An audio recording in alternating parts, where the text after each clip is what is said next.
Halo sahabat, dukung channel ini dengan cara subscribe, karena subscribe Anda adalah penyemangat kami. Jangan lupa juga tinggalkan jempol dan komentar. Agar Mimin tetap semangat update cerita menarik. Lanjut. Bab 531. Siapa yang membunuh keluarga Ok? Di balik layar, bos mempertimbangkan dan berkata. Ada konflik antara keluarga Oke dan bos di belakang layar. Jadi Anda bisa setuju. Pria ini, Tuan Li mengeluarkan sebuah amplop. Di belakang layar, bos mengambilnya dan membukanya, orang ini. Ya, kamu baru saja menyebutkan harganya. Tuan Li berkata. 5 miliar. Kata bos di belakang layar dengan ringan. Apa? Kamu? Tuan Li marah dan berkata begitu tinggi. Di balik layar, bos itu tanpa ekspresi. Oke, kapan mungkin? Tuan Li mengertakkan gigi. 30 miliar deposito. Kata bos di belakang layar, uang dari 4 keluarga besar, yang tak ternilai, 50 miliar bukan apa-apa. Tuan Li mengeluarkan kartu. Di belakang layar, bos menjentikkan jari, dan seseorang datang untuk memeriksa, dan Tuan Li mengerutkan kening, kamu bahkan tidak percaya padaku. Saya khawatir saya mengadu Anda dengan uang. Lupa memberitahumu, aku tidak pernah percaya padamu. Karen Li adalah keluargamu, kamu atau saudara laki-lakinya, kamu harus membunuhnya, mengapa aku harus percaya padamu? Tanya bos di belakang layar. Tuan Li mendengus marah. Tidak ada masalah dengan uang. Bos di belakang layar mengumpulkan kartu, kembalilah dan tunggu beritanya. Tuan Li bersenandung dan berdiri untuk keluar. Dia tiba-tiba menoleh, aku ingin tahu, apakah orang sepertimu tidak percaya siapapun? Kalau begitu kamu salah, aku punya seseorang untuk dipercaya. Betulkah? Haha, kamu tidak punya anak, tidak ada, siapa yang bisa kamu percaya? Tuan Li mengejek. Kamu ingin membunuh Karen Li, yang kebetulan adalah orang yang kupercaya. Bos di belakang layar berkata dengan ringan. Iya, konflik dengan Karen Li adalah satu hal, tetapi bos di belakang layar tahu seperti apa karakter Karen Li. Dapat dikatakan bahwa dia telah melihat terlalu banyak orang. Karen Li adalah satu-satunya yang tidak melakukan apapun demi uang. Orang seperti itu memiliki garis bawah, jadi mengapa Anda tidak mempercayainya? Kamu benar-benar mengejutkanku. Tuan Li keluar. Bos di belakang layar bercanda, hanya karena Anda masih ingin mencaplok keluarga lain. Ketika Karen Li masih dalam keluarga Li Anda bisa, tapi dia pergi, Anda tidak punya kesempatan. Sebenarnya, bos di belakang layar berpikir untuk mencaplok beberapa keluarga, tetapi dia pikir itu membosankan. Ukuran organisasi pembunuhnya sendiri sudah sangat besar. Jika ada industri keluarga lainnya, tidakkah Anda lebih khawatir? Dia adalah orang yang santai, terlalu malas untuk menghasilkan sedikit uang. Lagi pula, sebagai bos dari organisasi pembunuh, dia bisa dikatakan sebagai keluarga terbesar kelima. Bagaimana? Tuan Li masuk ke mobil. Dia pergi ke tempat tersembunyi dan masuk untuk melihat seorang pria. Pria ini adalah salah satu dari 4 keluarga. Ya, Tuan Li berkolusi dengan salah satu keluarga dan ingin bergabung untuk mencaplok keluarga lain. Dijanjikan, bagaimana orang seperti dia bisa melihat mata kian-kian terbuka. Tuan Li mencibir. Jadi kamu bisa membingkai ini untuk Karen Li. Pria itu sedikit khawatir. Tidak masalah, aku sudah memikirkannya. Desain langkah demi langkah pasti mungkin. Biarkan orang-orang dari keluarga Oke berurusan dengan Karen Li. Kemudian kami berdua menikam keluarga Oke dari belakang. Saat itu, keluarga Oke pasti akan selesai. Tuan Li berkata dengan dingin. Baris itu, tapi Karen Li wanita ini. Pria itu tersenyum. Tuan Li mengerutkan kening, apa yang ingin kamu lakukan? Itu benar, saya melihatnya dan ingin berbicara dengannya, kata pria itu sambil tersenyum. Kau menyukainya. Apakah kamu baik-baik saja? Tuan Li kesal. Dia ingin membunuh Karen Li, tetapi dia akan dihina dan dihina oleh orang lain. Dia tidak harus rela. Menghina Karen Li, bukan menghina keluarga Li. Ah, lupakan saja, karena kamu sangat menjijikkan, maka lupakan saja. Kamu ingat, selama orang seperti Karen Li memiliki kesempatan untuk membunuhnya, dia pasti akan habis-habisan, kalau tidak dia akan lega dengannya. Maka konsekuensinya akan serius, Tuan Li waspada. Pria itu mengangguk, ayo, lalu hubungi. Pria itu keluar. Iya, Tuan Li menatapnya, mengeluarkan ponselnya ke ayahnya, dan pemilik keluarga Li menelepon. Hei, ayah, semuanya sudah diatur, kata Li Overlord. Nah, apakah kamu melihat keheningan? Kepala keluarga Li sedikit menyesalinya. Penyesalan apa? Berapa lama ini? Sudah lebih dari sebulan sejak Karen Li dikeluarkan. Itu benar-benar menyebabkan dampak yang begitu besar pada keluarga Li. Seberapa besar dampak ini? Pemilik keluarga Li tidak pernah berpikir bahwa setelah terlalu banyak industri dan Karen Li dipasarkan, Karen Li tiba-tiba gagal memasok, dan banyak aspek telah berubah, terutama di bidang catering, bahannya salah, rasanya salah, dan bisnis telah runtuh. Dampak kepergian Karen Li terlalu besar. Karen. Ayah, apa yang kamu pikirkan? Apakah Anda ingin Karen Li kembali ke rumah Li? Li Overlord mengerutkan kening, sedikit kesal. Akhirnya, Karen Li ditendang keluar, dan dia masih diundang kembali. Memiliki ide ini, tidak, orang seperti Karen Lee harus dibunuh. Karen Lee seharusnya tidak pernah diizinkan untuk kembali ke keluarga Lee. Ah, ya, baru-baru ini aku berpikir, apakah aku terlalu keras padanya sejak kecil. Situasi keluarga Lee akan menurun, yang merupakan sinyal yang sangat berbahaya, karena begitu terjepit dari 4 keluarga besar, itu akan dengan cepat dicaplok oleh keluarga lain. Semua orang akan jatuh. Jika Karen Lee kembali, dapatkah masalahnya diselesaikan? Ayah. Tuan Lee marah dan kasar. Ia tidak berpikir bahwa dalam keluarga, kedudukan laki-laki lebih tinggi dari perempuan, dan segala kebaikan harus diberikan kepada laki-laki dan perempuan. Namun, Tuan Lee tidak menyangka bahwa stalking Karen Lee, bahkan selama beberapa dekade, telah benar-benar mencapai titik ini, dan kekuatan satu orang sebanding dengan sebuah keluarga. Ah, aku tidak tahu apakah Karen ingin kembali. Jika saya menundukkan kepala, dia harus bersedia, kepala keluarga Lee khawatir. Hari itu, Karen Lee diusir, dan pemilik keluarga Lee menyesalinya. Namun, dia tahu bahwa Karen Lee adalah orang yang tahu rasa terima kasih. Ketika dia menundukkan kepalanya, dia akan bersedia untuk kembali ke keluarga Lee. Tidak, ayah, aku yang mendesainnya, sama sekali tidak. Tuan Lee marah. Oke, kamu telah membuat keputusan, kepala keluarga Lee tidak begitu tangguh. Dia tahu kemampuan Karen Lee selama ini, dan dia menyesalinya. Bagaimanapun, ini juga putrinya sendiri. Tuan Lee menutup teleponnya dengan kesal, dan dia harus segera membunuh Karen Lee. Dan Richard itu. Tuan Lee memikirkan Richard, dan tiba-tiba sebuah pikiran jahat keluar. Apakah kamu menemukannya? Karen Lee bertanya, dan Betty menggelengkan kepalanya. Tidak, saya memeriksa dengan cermat, dan tidak ada tubuh Ouyang Fei. Kalau begitu, dia masih hidup. Apa yang terjadi? Aku menemukannya. Mobil Black Rose datang dari bar bos sebelum datang ke sini, Betty memeriksa ini. Maksudmu, Ouyang Fei dilindungi olehnya? Karen Lee tercengang. Ya, seharusnya begitu, apakah kamu ingin menelepon secara langsung? Karen Lee menggelengkan kepalanya, tidak, dia pasti mencintai Ouyang Fei. Dia ingin melatih Ouyang Fei. Aku akan memanggilnya untuk menjadi seseorang. Anda tahu karakternya. Tidak hanya dia tidak akan tertawa, dia akan menertawakan saya. Dia orang seperti itu, aku telah menyinggung perasaannya sepanjang hidupnya, Karen Lee sedikit menangis dan tertawa. Bos di belakang layar ini, dia sakit kepala, dan tidak bisa dihindari untuk diejek. Kuncinya adalah bahwa bos di belakang layar adalah seorang wanita yang tidak memiliki temperamen, hanya ingin melihat Karen Lee keluar dari keburukan, bagaimanapun caranya. Kalau begitu kamu tidak khawatir, Ouyang Fei mengambil fotonya. Tanya Betty. Karen Lee tercengang, bagaimana dia bisa difoto oleh Ouyang Fei itu karena dia adalah seorang elit. Ini tidak mungkin, Karen Lee tahu karakter bos di belakang layar, Ouyang Fei tidak mungkin melakukannya, tetapi sebaliknya, dia ditangkap oleh bos di belakang layar, maka Ouyang Fei akan mati dengan menyedihkan. Karen Lee juga menghemat waktu. Haruskah aku mengingatkannya? Ya, saya ingatkan Anda, dia akan bertanya kepada saya apakah Anda percaya atau tidak, mengejek apakah saya difoto oleh Ouyang Fei, apakah Anda percaya atau tidak. Karen Lee terdiam. Ah, surat, Betty juga malu.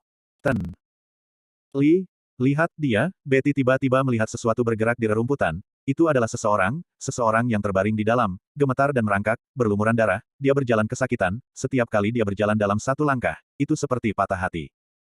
Karen Lee melihatnya dan bergumam pada dirinya sendiri, ini seperti melepaskanmu sekali. Bab 532. Mawar hitam memanjat, dan dia berjalan keluar dengan gemetar. 3 pukulan Karen Lee baru saja menjatuhkannya pada pukulan terakhir. Jika tekad Black Rose kuat, jika tidak, dia baru saja mati.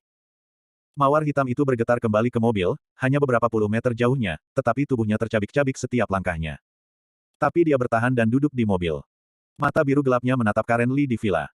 Keduanya saling menatap dari jauh, dan penglihatan Black Rose diturunkan, dan dia tidak berani menatap Karen Lee. Mawar hitam mencoba mengusir. Dia pergi ke rumahnya, menyuntik dirinya dengan obat penghilang rasa sakit, dan memaksa dirinya untuk menangani luka tembak. Dia menutup matanya dan tidur nyenyak, mawar hitam sudah pergi. Presiden Lee, apakah Anda berniat untuk membiarkannya pergi sekarang? Tentu saja, Betty mengenal Karen Lee.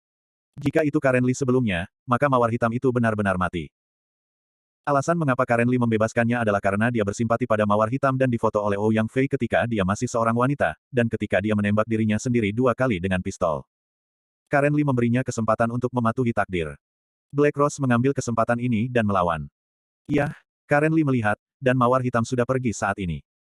Apakah mawar hitam akan datang lagi setelah cedera? Betty khawatir tentang ini. Tidak. Karen Lee menggelengkan kepalanya. Seseorang yang telah mati sekali akan berubah pikiran. Untuk mawar hitam, Karen Lee masih tahu bahwa dia memiliki garis bawah. Dia membiarkannya pergi kali ini, belum lagi apakah dia akan memiliki kesempatan untuk bertemu dengannya di masa depan, yaitu, dia tidak akan mengambil inisiatif untuk memprovokasi dirinya sendiri. Yah, Tuan dan Gracia. Betty melihat ke kamar Richard. Chair ingin pergi ke keluarga Lee, tapi aku tidak bisa pergi sekarang, dan ketika dia pergi, dia akan diganggu oleh keluarga Lee. Karen Lee menghela nafas. Mengenai keluarga Lee, apa yang Karen Lee katakan, dia dibesarkan di sana sepanjang waktu, dan itu adalah pilihan terakhir. Dia tidak ingin menghubungi keluarga Lee lagi. Adapun ayah Richard, dia pergi ke tempat lain. Kalau begitu Lee harus selalu memberitahu Tuan Muda, masalah ini. Saya tidak bisa mengatakannya, dan mengatakan saya diusir oleh orang-orang di keluarga saya. Karen Lee sakit kepala. Ini dikatakan di depan putranya. Dia masih sedikit malu. Kalau tidak aku akan memberitahu Tuan Muda. Lupakan saja, akan ada pesta di sana besok.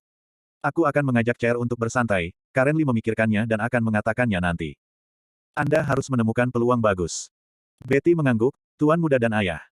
Dia keluar, sesuatu terjadi, Karen Lee terdiam. Sesuatu. Tuan Lee, bisakah saya mengatakan sesuatu? Betty ragu-ragu. Tentu saja, Karen Lee tersenyum. Apakah dia sedikit lebih misterius? Betty mengatakan keraguan dalam hatinya. Ketika Karen Lee bersikeras untuk bersama ayah Richard, dia sangat miskin, tetapi kesan pertama Betty tampaknya adalah bahwa dia tidak miskin, karena temperamennya tidak dapat diubah. Perasaan yang sangat aneh. Selanjutnya Karen Lee bersikeras, keduanya menikah, dan kemudian memiliki Richard, tetapi ayah Richard, Richard King Yang, terlalu misterius, sering tidak di rumah, entah pergi ke sini atau ke sana. Karen Lee telah berurusan dengan kerajaan bisnisnya sendiri di Amerika Serikat, dan Richard King yang tampaknya telah menjadi makanan ringan. Tentu saja, Betty tidak mengatakannya. Sedikit, Karen Lee terdiam. Lee, apakah kamu sudah memeriksa identitasnya? Betty tidak berani memeriksanya sendiri. Tidak, aku mengenalnya dari kuliah, aku jatuh cinta padanya pada pandangan pertama, dan kemudian aku menikah. Sampai sekarang, Karen Lee menggelengkan kepalanya. Tapi apa yang sering dia lakukan? Betty telah mengikuti Karen Lee. Dia tahu dengan jelas bahwa selama 1 tahun, Richard King yang tidak di rumah setidaknya selama 8 bulan. Artinya, hanya 4 bulan bersama dalam setahun. Kadang malah kurang. Betty masih ingat bahwa ada tahun ketika Karen Lee tidak melihat Richard King yang selama setahun. Dia tidak pernah bertanya apa-apa tentang bisnis Karen Lee, tapi apa yang dia lakukan. Aku tidak tahu ini, tapi aku percaya padanya, dan dia juga percaya padaku, itu sudah cukup. Konsep pernikahan Karen Lee sederhana. Percaya saja satu sama lain. Bagaimanapun, Karen Lee tidak menyukai Richard King Yang. Bagaimana Richard King bisa dilahirkan bersamanya? Pernikahan membutuhkan ruang terpisah, Karen Lee tahu. Meskipun dia tidak membutuhkan ruang terpisah, tetapi pria membutuhkannya, dia mengerti, jadi selama bertahun-tahun, Karen Lee telah bekerja keras sendirian, dan setiap negara di dunia memiliki industri Karen Lee. Dia merasa tidak ada masalah. Lee, aku takut suatu hari nanti, bisik Betty, dia mengikuti Karen Lee, yang dibesarkan oleh Karen Lee. Di hati Betty, Karen Lee adalah bos dan keluarganya sendiri. Dia tidak ingin Karen Lee yang baik itu ditipu suatu hari nanti, bahkan jika penipuan itu telah berlangsung selama 20 tahun dan belum terungkap satu hari pun, apakah itu masih penipuan? Jika demikian, apakah Karen Lee terlalu menyedihkan? Dia melahirkan seorang putra dan ditipu. Jangan katakan itu, Karen Lee menggelengkan kepalanya, jangan katakan itu lagi, dia selalu seperti ini, selalu. Betty menghela nafas dalam hatinya dan terdiam. Ternyata Karen Lee memiliki sedikit keraguan di hatinya, tetapi Karen Lee mencegahnya untuk berpikir ke arah itu. Karena Karen Lee tahu bahwa sejak dia menikah, satu-satunya cara untuk rukun adalah dengan saling percaya. Karen Lee telah melakukan ini. Kamu pergi istirahat, Karen Lee siap untuk beristirahat. Yah, Betty pergi dan pergi ke kamarnya. Karen Lee melihat keluar sebentar, dan terdiam beberapa saat. Mungkin sudah lebih dari 10 menit sebelum dia berbalik untuk melihat kamar Richard. Dia bergumam, tidak peduli apa, kamu adalah milikku anakku sayang. Karen Lee kembali ke kamarnya. Chair, jangan tidur hari ini, pergilah denganku. Karen Lee mengetuk pintu. Oke, Bu, tunggu sebentar, Richard cepat-cepat berpakaian. Dia melihat kembali ke Gracia di tempat tidur. Gracia juga bangun. Tadi malam Gracia tidak banyak tidur karena dia tidak terbiasa. Di pagi hari, dia nyaris tidak meringkuk untuk tidur di dada Richard. Richard menciumnya dan Gracia membuka matanya, suaminya. Ibuku ingin aku pergi bersamanya. Maukah kamu menungguku di rumah? Richard tahu bahwa Gracia terjerat saat ini, dan tentu saja tidak akan memaksanya keluar. Terima kasih, Gracia tergerak. Jika Richard bersikeras, dia tidak bisa menolak. Dia terlalu tidak nyaman di sini. Dia ingin kembali ke rumahnya. Bagaimanapun, tempat ini adalah rumah di mana dia membunuh ayahnya dan musuh-musuhnya. Gracia ingin mendapatkan kembali miliknya, yaitu apa yang ditinggalkan kakeknya untuknya. Dia tidak memberitahu Richard ide ini, karena dia berkata, maka Karen Lee akan membantu. Dia tidak mau menerima bantuan Karen Lee lagi. Jika dia melanjutkan, dia akan menjadi semakin terjerat. Kalau begitu aku keluar. Richard merasa nyaman. Ya, ketika Richard keluar, Karen Lee berkata kepada Richard, "Chair, pergi ke garasi dan lihat mobil mana yang kamu suka." "Oke, Bu." Richard pergi ke garasi dengan penuh semangat. Pria itu masih menyukai mobil itu. Karen Lee mengikuti, pintu terbuka, dan Gracia keluar. "Kamu. Tunggu sebentar." Suaranya lemah, Gracia menundukkan kepalanya dan menggigit bibirnya. Sesuatu. Karen Lee berbalik untuk melihatnya. "Aku. Bagaimanapun, terima kasih kali ini," kata Gracia dengan kepala tertunduk. "Iya, kamu tidak menerima perintah itu untuk Chair, dan kamu tidak akan diberikan perintah pengejaran." Karen Lee menggelengkan kepalanya. "Tapi, aku tetap akan membunuhmu." Gracia mengangkat kepalanya. "Aku tahu." Karen Lee tersenyum sedikit, dan Gracia ingin bunuh diri, jadi datanglah dengan santai. Dia tidak akan keberatan. "Aku bilang aku akan membunuhmu," kata Gracia kesakitan. "Aku tahu dan mendengarnya. Jangan terlalu baik padaku, rintangan ini tidak akan pernah bisa aku lewati, tidak peduli apa identitasmu, kamu tidak akan pernah bisa melewatinya." Mata Gracia mulai dingin. Untuk membunuh ayahnya dan musuhnya sendiri, Gracia pasti akan membunuh. "Aku juga tahu itu, jadi jika kamu melakukannya menurut pikiran dan perasaanmu bahwa kamu bisa membunuhku, maka kamu datang untuk mencariku." Karen Lee berbalik ke garasi. "Ini adalah sebuah tantangan. Karen Lee menang, dan itu sudah cukup. Saya akan menemukan Anda." "Aku tahu." Karen Lee telah pergi. Dia tiba-tiba memiliki jerawat di hatinya. Putranya menyukai Gracia. Jika dia tidak pernah bisa bersama karena dirinya sendiri, maka Richard akan menyesalinya seumur hidup, jadi apa yang harus dia lakukan? Karen Lee berbalik untuk melihat Gracia yang membunuh. Setelah dia diam, dia tiba-tiba menghela nafas. "Oke." Bab 533. Karen Lee memiliki ide di dalam hatinya. Jika dia memilih antara kebahagiaan Richard dan dirinya sendiri, dia akan memilih kebahagiaan Richard. Tapi kebahagiaan Richard mengharuskan Gracia untuk mengatasi rintangan itu, dan dia harus mati. Apa yang harus saya lakukan? Karen Lee mengubur ini di dalam hatinya dan pergi ke garasi. Dia melihat Richard dengan gembira berbalik di garasi besar, seperti anak besar. Karen Lee tersenyum kecil, "Chair, yang mana yang harus dipilih?" Richard datang ke garasi, dan ada perasaan yang mengejutkan. Ada terlalu banyak mobil di dalamnya. Seperti toko 4S, ada semua jenis mobil mewah. Richard terpesona. Yang ini, Richard memilih Aston Martin. "Oke." Karen Lee tersenyum, "Chair you come." Richard sedang duduk di kursi pengemudi dengan penuh semangat. Rasanya benar-benar berbeda. Ini adalah puluhan juta mobil. "Ibu. Seperti, saya sangat menyukainya." Richard menemukan bahwa dia masih lebih menyukai mobil itu. "Ketika saya di China, saya hanya memiliki mobil sport. Saya ingin membelinya pada waktu itu, tetapi dihancurkan oleh Dusinyai." Richard terlalu malas untuk membelinya saat itu. Namun melihat mobil di garasi ibunya, Richard merasa estetikanya sangat mirip dengan ibunya. "Bocah bodoh, ini semua milikmu. Saya tidak berpikir itu cukup. Aku akan membelinya untukmu lagi." Berapa banyak yang dibutuhkan? Karen Lee jatuh cinta dan berutang pada Richard 19 tahun. Dia bersalah. Richard tergerak, "Nah, Ibu, kemana kita akan pergi hari ini?" "Ada pesta, kamu pergi, aku memberitahumu bagaimana menuju ke sana." "Ini baik." Richard menginjak pedal gas, dan deru mesin meraung seperti binatang buas. Suara ini sangat bagus. Karen Lee melihat Richard seperti anak kecil, dan dia merasa nyaman. Tiba-tiba dia terdiam, "Chair, jika pada akhirnya Gracia tidak bisa berjalan bersamamu, aku akan membiarkanmu menikah dengan orang lain, apakah kamu bersedia?"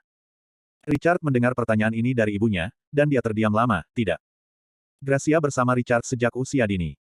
Richard menganggap Gracia sebagai istrinya seumur hidup, tetapi Richard tidak memahami hal-hal itu pada waktu itu, yang menyebabkan Gracia harus siap secara mental. Satu kekecewaan membuat mentalitas Gracia berubah. Tapi dalam situasi itu, Gracia masih belum bisa dekat dengan pria manapun. Pada saat itu, di dalam hati Gracia, dia terjerat dan membenci Richard, tetapi dia tidak tahan. Untungnya, Gracia akhirnya bersikeras melihat transformasi Richard. Bahkan ketika Richard membunuh kakeknya, Gracia memilih untuk memaafkan dirinya sendiri. Hanya saja Karen Lee membunuh ayah Gracia. Gracia tidak bisa memecahkan rintangan ini. Richard bersalah dan tidak akan pernah menyerah pada Gracia. Begitu, pikiran di hati Karen Lee perlahan menjadi kuat, dan karena Gracia tidak bisa memecahkan rintangan ini, maka biarkan dirinya membantunya menghancurkannya. Hanya saja Karen Lee masih mempedulikannya, yaitu ayah Richard, Richard King Yang, CR, kendarai sampai belok depan, Karen Lee menunjuk ke arah, Richard menginjak pedal gas, mesin menderu, dan kecepatannya luar biasa. Gracia keluar dari ruangan dan kebetulan melihat Betty, tetapi dia tidak berbicara. Betty menghentikannya, "Mau kemana kamu, Gracia?" Pergi keluar dengan sesuatu, Gracia menundukkan kepalanya. Aku akan bersamamu, Betty tidak ingin Gracia mengalami kecelakaan. Bagaimanapun, tempat ini adalah negara beras. Terima kasih, aku akan pergi jalan-jalan. Oke, mobil, apakah kamu butuh mobil? Ada banyak di garasi, tidak. Terima kasih, Gracia keluar. Betty tidak punya pilihan selain berurusan dengan hal-hal lain. Gracia keluar dan mengambil mobil untuk pergi ke rumahnya. Tempat ini, kakeknya telah menjelaskan bahwa dia adalah seorang pembunuh di China untuk memperbaiki dirinya. Saya harus memiliki kekuatan ini untuk mendapatkan barang-barang saya kembali. Dia ingat bagaimana sepupunya memperlakukan dirinya sendiri ketika dia berada di Huagang. Gracia ingat dengan jelas. Saya memiliki sertifikat warisan yang diberikan oleh kakek saya dan bisa mendapatkan semuanya kembali. Dia pergi ke rumahnya sendiri, dan dia sedih di dalam hatinya. Tempat ini adalah tempat dia dilahirkan. Dulu ada ayahnya, tapi ayahnya dibunuh oleh Karen Lee. Jika Anda tidak memiliki Karen Lee, maka Anda mungkin telah tinggal di sini sepanjang waktu, tetapi jika Anda tidak memiliki Karen Lee, maka Anda bukan istri Richard. Gracia berdiri di pintu untuk waktu yang lama, jadi seharusnya tidak mungkin untuk masuk secara langsung, dan dia pasti akan dikepung oleh apa yang disebut keluarga. Meskipun kekuatannya telah meningkat, terlalu banyak orang tidak akan bekerja. Dia memikirkannya dan memutuskan untuk menemukan jalan. Dapatkan kembali barang-barang Anda sendiri. Dia tiba-tiba melihat sebuah mobil sport keluar darinya, benar-benar menabrak sepupunya sebelumnya. Rong Guanghuan, ini sudah mengambil kendali keluarga. Matanya dingin, menatap sepupunya dan pergi, dia memutuskan untuk mengikuti. Ambil sepupu Anda terlebih dahulu, maka semuanya akan lebih mudah ditangani. Dia menghentikan mobil untuk dilacak, tetapi bagaimana taksi bisa menjadi lawan mobil sport? Itu dengan cepat dibuang, tetapi untungnya, Gracia berhasil melihat sepupunya di pintu sebuah restoran. Dia turun dari mobil dan mengayunkan kakinya yang panjang dan berjalan masuk. Temperamen Gracia sangat mulia. Ketika memasuki tempat mewah ini, dia masuk dan keluar dengan santai, meliriknya, dan menemukan sepupunya berjalan ke kamar kecil. Gracia masuk, dan tiba-tiba sebuah pistol dingin mengarah ke kepala Gracia. Gracia berhenti. Ternyata itu kamu, hidupmu begitu besar. Sepupu Gracia berkata dengan dingin. Gracia tidak bergerak, tanpa ekspresi di wajahnya. Apakah kamu cukup berani untuk datang ke Amerika Serikat? Datang ke sini untuk menemukan orang mati. Senyum dingin, penuh ejekan, masuk. Aku membiarkanmu masuk. Di moncongnya, Gracia menuju, dan Gracia masuk. Berlutut. Aku membiarkanmu berlutut. Kau mengambil apa yang menjadi milikku. Kembalikan padaku. Kata Gracia dengan dingin. Kembalikan padamu, apa kualifikasimu? Anda adalah orang yang rendah hati, tahukah Anda? Anda masih ingin bersaing dengan saya untuk properti keluarga. Aku membiarkanmu mati sekarang. Pistol sepupu menunjuk ke kepala Gracia. Kamu tidak bisa membunuhku, karena aku bukan aku yang dulu. Tiba-tiba, Gracia berkata dengan dingin, dan belati yang telah disiapkan di tangannya langsung dimasukkan secara akurat ke pelatuk. Sepupu terkejut. Ledakan. Sebuah pukulan mengenai perut sepupunya. Sepupu berteriak, meringkuk seperti udang, Gracia meninju lagi, memukul kunci dengan presisi. Sepupu tidak tahan ratapan, dia luar biasa. Dia juga ahli bertarung, mengapa Gracia ditentang? Dia merasa seperti sedang bermimpi. Gracia mengambil pistol dan mengarahkan moncongnya yang dingin ke arahnya. Jangan bunuh aku sepupumu. Sepupu memohon belas kasihan segera. Apakah kamu sepupuku? Gracia tampak kedinginan. Terakhir kali saya pergi ke Huagang, saya hampir mati, dan ibu saya harus meninggalkan Amerika Serikat untuk bersembunyi di China. Gracia membenci yang disebut sepupu ini. Aku sepupumu, aku kerabatmu, jangan tembak, jangan bunuh aku. Sepupu memohon. Limbah. Bangun. Gracia kedinginan. Sepupu bangkit, Gracia menodongkan pistol ke kepalanya, keluar, pulang bersamaku. Kamu, apa yang ingin kamu lakukan? Sepupu ditakuti. Aku ingin mengambil kembali barang-barangku. Apapun harus diambil kembali. Mata Gracia menjadi dingin. Sepupu memimpin jalan, dia tiba-tiba melihat wajahnya, mencibir, kamu masih ingin menangkap kembali semuanya. Anda akan mengetahuinya ketika Anda pulang. Oke, saya akan memimpin. Keduanya keluar dari mobil, Gracia menembaknya, sepupunya mengemudi, dan membawa Gracia kembali. Ketika tiba di rumahnya yang disebut, Gracia tidak mengungkapkan ekspresinya. Turun. Pistol Gracia menunjuk ke arahnya, dan sepupunya menggigil. Bawa aku untuk melihat mereka. Saya ingin mendapatkan semuanya kembali sendiri. Gracia berkata dengan dingin, dan sepupunya tiba-tiba mencibir dan memimpin jalan. Sikat-sikat. Ratusan senjata muncul, dan targetnya diarahkan ke Gracia. Penjaga keluarga ini, bagaimana mungkin mereka tidak mengambil tindakan ketika mereka melihat tuan muda itu dimusuhi? Gracia, apakah kamu tahu bahwa kamu telah melemparkan dirimu ke dalam jaring? Saya menyarankan Anda untuk meletakkan pistol, dan saya dapat menyelamatkan Anda, jika tidak, saya akan segera membuatkan Anda sarang lebah. Sepupu tertawa dingin. Seorang wanita adalah seorang wanita dan ingin mendapatkan semuanya kembali. Sebenarnya kembali dengan diriku sendiri, tahukah kamu bahwa keluarga memiliki penjaga? Bab 534. Gracia tanpa ekspresi. Bagaimana dengan orang-orang ini? Saya tidak takut pada diri saya sendiri, bukankah saya masih memiliki yang disebut tuan muda ini? Dengar tidak, begitu banyak senjata, selama aku memesan, kamu akan mati dengan mengerikan. Sepupu Gracia tertawa. Anggota penjaga keluarga melotot. Hei, biarkan tuan muda kita. Atau bunuh kamu. Hampir dirilis. Gracia tidak bergerak, menggerakkan pistol di tangannya dan menarik pelatuknya.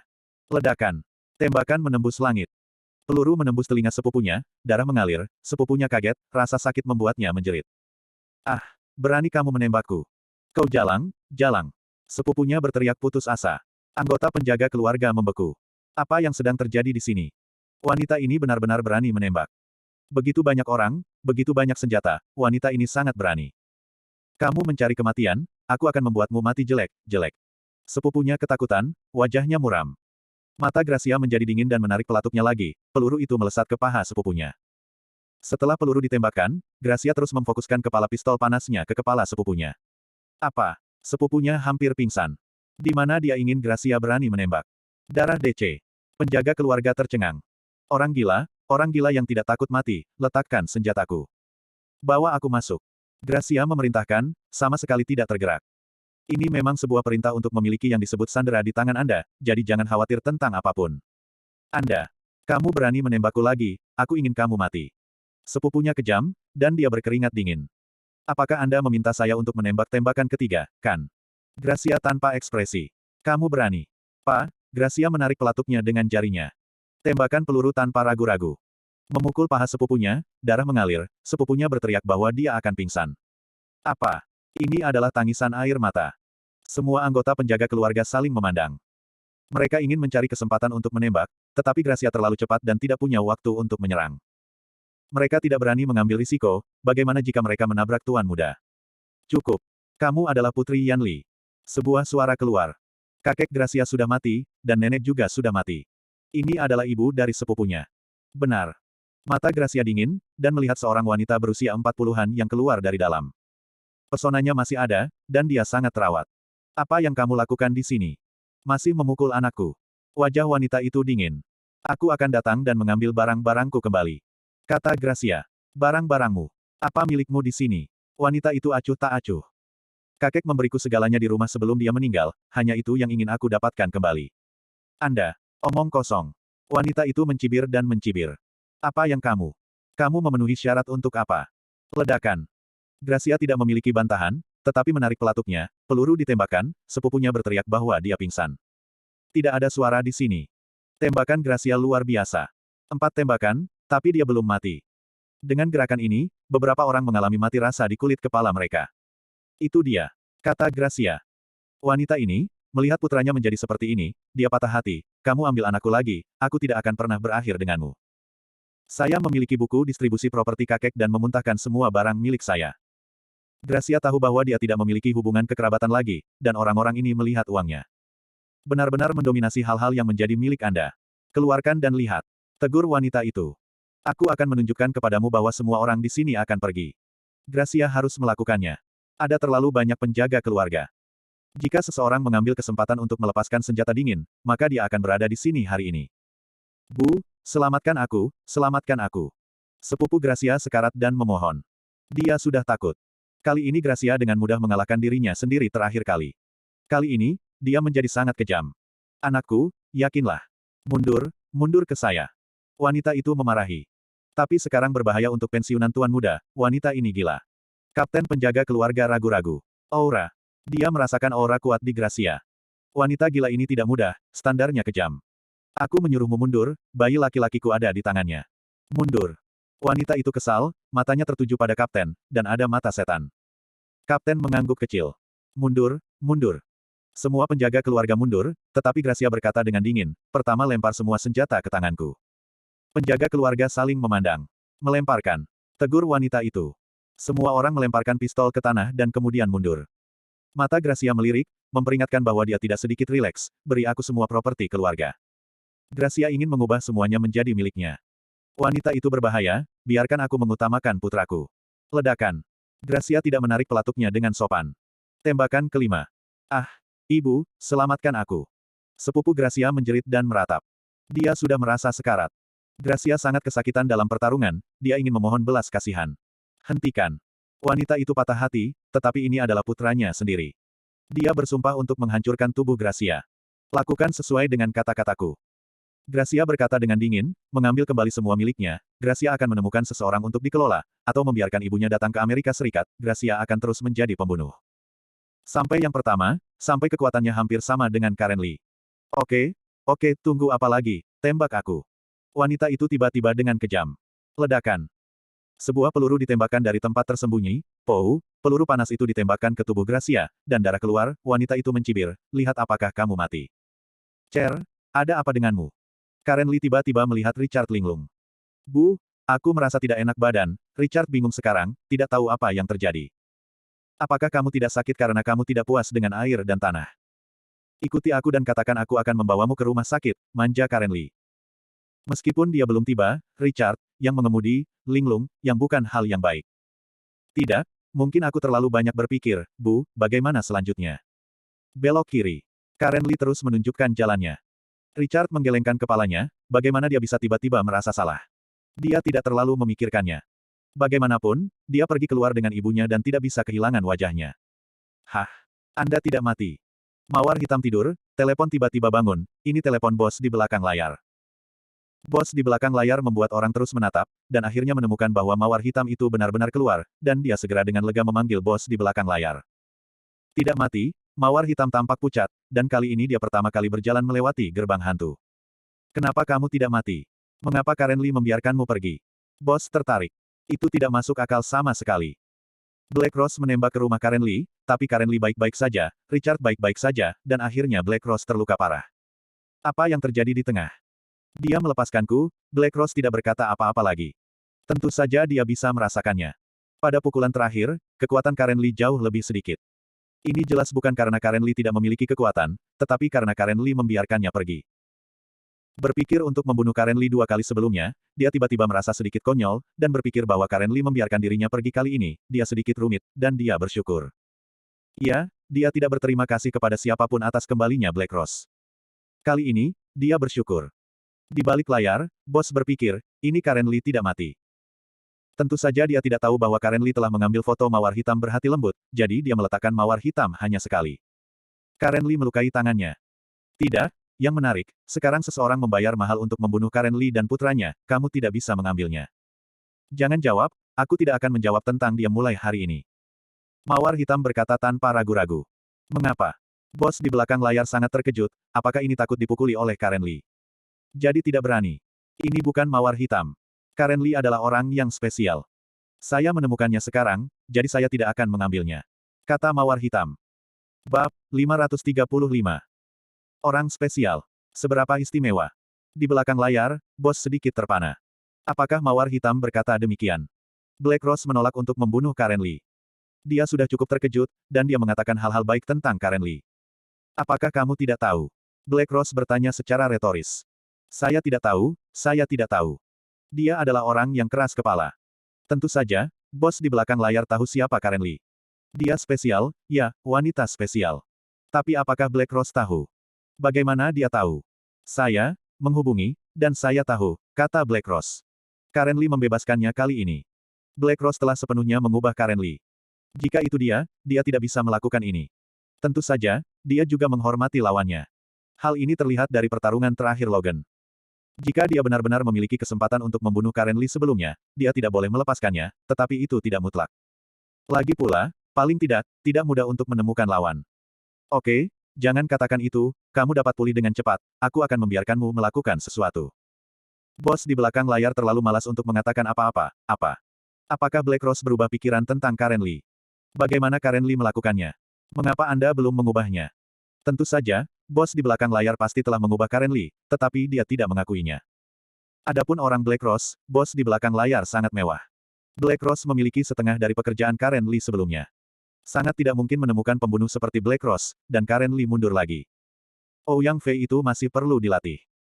Dia adalah penembak yang baik sebagai pembunuh, dan mungkin lebih kuat dari Karen Li dalam hal ini, karena Karen Li memiliki garis bawah, tetapi Ouyang Fei tidak memiliki garis bawah. Tanpa garis bawah, Ouyang Fei akan bangkit. Tunggu. Mawar hitam memiliki rasa dingin di matanya. Ouyang Fei, dia harus membunuh. Karena dia sangat sadar diri, Black Rose pasti akan membunuh. Apakah ada yang lain? Bos pulih dengan acuh tak acuh di belakang layar. Ouyang Fei. Aku ingin melihatnya. Mawar hitam berkata dengan dingin. Tidak, aku sudah berjanji untuk melindunginya, jadi aku masih perlu melatihnya, jadi aku tidak bisa. Kata bos di belakang layar. Maka kamu mungkin menyesalinya. Aku tidak akan menyesalinya, kamu akan marah padanya seperti itu, aku tidak akan, karena aku berbeda denganmu, kamu masih memiliki sedikit simpati, tetapi aku tidak akrab, apakah kamu pikir aku akan memilikinya? Kasih sayang. Bos di belakang layar adalah elit. Tentu saja dia tahu apa yang pasti telah dilakukan Ouyang Fei. Meskipun dia tidak tahu persis apa yang dia lakukan, bagaimana mungkin dia tidak siap?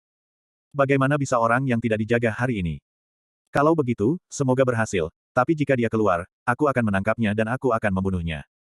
Mawar hitam berkata, inilah yang harus dia lakukan selanjutnya. Ouyang Fei, dia akan membunuh. Kemudian Anda terbunuh dan Anda terbunuh ketika Anda keluar. Itu karena dia tidak bisa melakukannya. Lalu aku terus membuang waktu untuk orang yang tidak bisa melakukannya.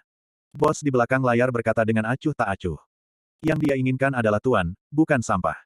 Mawar hitam kebetulan membantunya membersihkan sampah, mengapa dia tidak senang? Jika Ouyang Fei sangat buruk, dia terbunuh ketika dia keluar, dan bos di belakang layar pasti tidak akan membuang banyak waktu dan uang. Ya, Mawar hitam menutup telepon. Dia terus menyuntikkan dirinya dengan obat penghilang rasa sakit. Itu lebih baik. Dia terus tidur dan harus pulih dengan cepat. Tapi dia baru saja menutup mata birunya yang besar dan teleponnya datang lagi. Dia melihatnya dan mengerutkan kening. Ini adalah salah satu mantan kliennya. Biarkan Mawar hitam membunuh beberapa orang, bukan orang jahat. Telepon mengatakan bahwa jika Black Rose ingin membunuh seseorang, bayarannya tetaplah bayarannya. Pada saat ini, Black Rose terluka, bagaimana cara menerima pesanan? Black Rose menolak, dia tidak bisa keluar. Gandakan hadiahnya. Jika kamu tidak pergi, aku tidak bisa pergi dengan sesuatu, Black Rose menolak. Dia terluka, meskipun lebih baik, tetapi tidak perlu menghasilkan uang ini. Lagi pula, dia tidak kekurangan uang. Bantu aku, bukankah kamu mengatakan itu terakhir kali, apakah kamu ingin meneleponmu jika ada sesuatu? Kata telepon. Mawar hitam terdiam, dia mengatakan apa yang dia katakan, oke, aku akan menemukanmu. Baiklah, aku akan menunggumu. Telepon ditutup, dan Black Rose memberi dirinya obat penghilang rasa sakit lagi, lalu berkemas dan pergi. Dalam hal ini, pertama-tama Anda dapat mengetahui siapa yang ingin dibunuh oleh orang ini, kemudian setelah dia mengambilnya, dia masih memiliki beberapa hari untuk dirawat. Mobil itu berderap di jalan yang tidak dilalui siapapun. Tiba-tiba, dia mendengar suara tembakan. Dia mengerutkan kening, melihat ke tempat yang gelap beberapa kali, seseorang terlibat baku tembak, dan beberapa orang mengepungnya. Dia tidak ingin melakukan banyak bisnis, itu bukan karakternya, belum lagi dia tidak memiliki kemampuan untuk mengelolanya sekarang. Juga, dia memutuskan bahwa Ouyang Fei memperlakukannya begitu banyak, dia tidak akan pernah memperlakukan siapapun dengan lebih baik sekarang. Sama sekali tidak. Tetapi ketika dia pergi, dalam kegelapan, dia tiba-tiba melihat wajah seorang wanita, dia tercengang, bagaimana mungkin itu dia? Tak ada alasan. Itu benar, dia melihat Gracia. Gracia ditembak dari rumah sepupunya, dia tidak menyadarinya. Hampir mati di dalam, dan kemudian melarikan diri, tetapi bagaimana sepupunya bisa membiarkannya pergi? Segera biarkan penjaga keluarga mengejar. Dia telah membunuh 10 orang, tetapi karena Gracia tertembak, dia tidak memiliki kekuatan dan diblokir di sini. Sekarang dia sangat berbahaya. Tapi dia tidak ingin menelepon Richard, dia bilang dia akan menunggu di rumah, dan keluar lagi. Membawanya begitu rela. Mawar hitam tercengang. Tentu saja dia tahu bahwa Gracia adalah pacar Richard, tapi dia mengabaikanku. Bagaimana bisa Richard membiarkan pacarnya berada dalam situasi ini? Mawar hitam dengan mata biru besar menatap pemandangan ini, yang sangat tidak terduga. Ledakan. Tembakan terus berlanjut, dan Black Rose hendak pergi. Dia telah memutuskan untuk tidak bersikap baik kepada orang lain, dan pasti tidak akan. Sekali digigit, 2 kali malu.